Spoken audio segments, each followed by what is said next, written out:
Vamos falar um pouquinho de cada um desses mandamentos, como é que eles nos protegem, como é que eles realmente podem nos dar uma vida com mais qualidade. Quer ver? Vou pegar aqui os mandamentos e vou mostrar para vocês. Primeiro mandamento: não terás outros deuses diante de mim. Com esse mandamento, Deus não está sendo apenas um ciumento, um exclusivista. Ele está tirando você da ilusão da idolatria. Porque o único Deus que existe é o Deus verdadeiro. Então, adorar outros deuses é trocar gato por lebre, é querer comprar coisas com um dinheiro falsificado. Para que você vai optar pelo falso? É como se uma bolsa da Louis Vuitton dissesse para você o seguinte: olha, não adquira uma bolsa de marca falsificada. Não coloque gasolina adulterada no seu carro. Não coloque algo contaminado no seu corpo.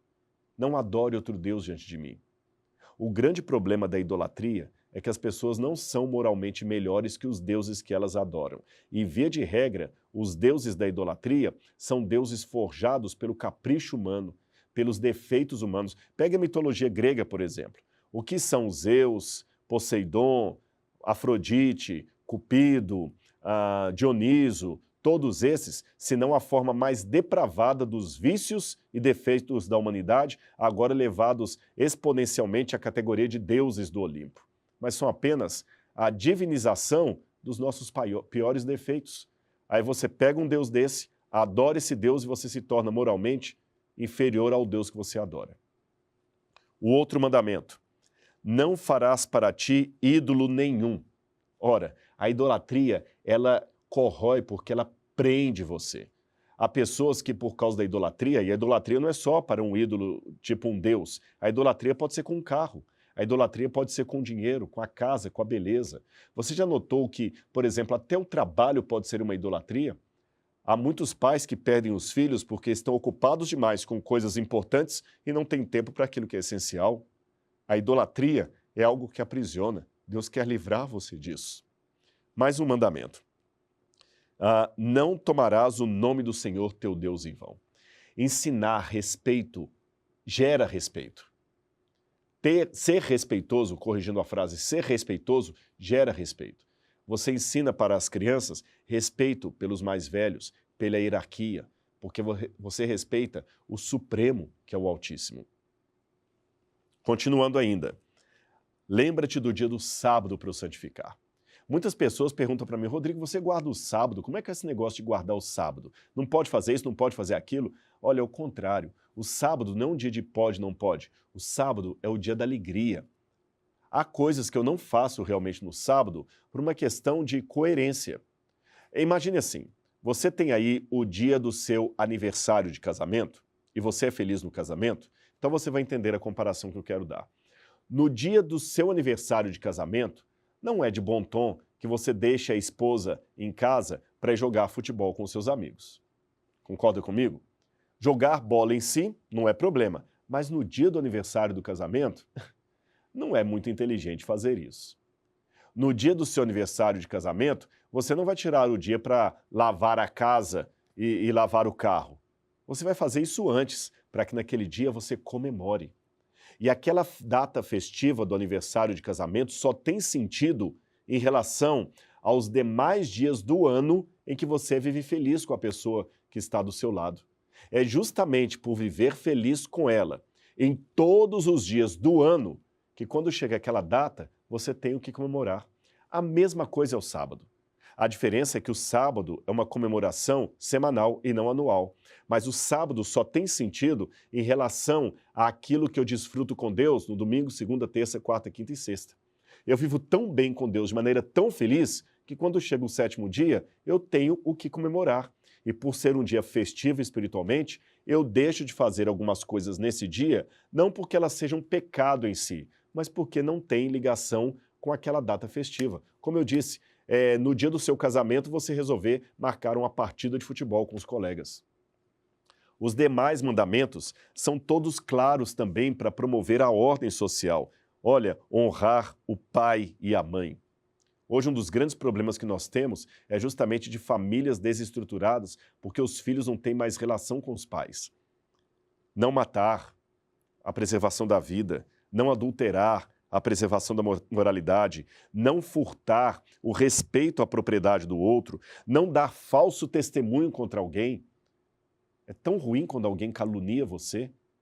Não cobiçar as coisas do outro, porque é interessante, aquele que cobiça nunca tem, você já percebeu?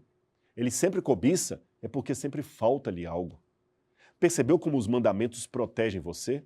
E quando Jesus resumiu no Novo Testamento os mandamentos em apenas 2 leis, amar a Deus sobre todas as coisas e ao próximo como a si mesmo, muitas pessoas leem essa passagem de Jesus de uma maneira equivocada. Eles entendem assim, bom, Jesus disse que o que importa é amar a Deus sobre todas as coisas e ao próximo como a mim mesmo. Então Jesus cancelou a lei. Isso não é verdade. Como eu disse no início desse estudo, muitas pessoas que pensam que o Novo Testamento anulou a lei continuam valorizando a maior parte dos mandamentos. Continuam achando que é errado matar, adulterar, adorar ídolos, desonrar o nome de Deus.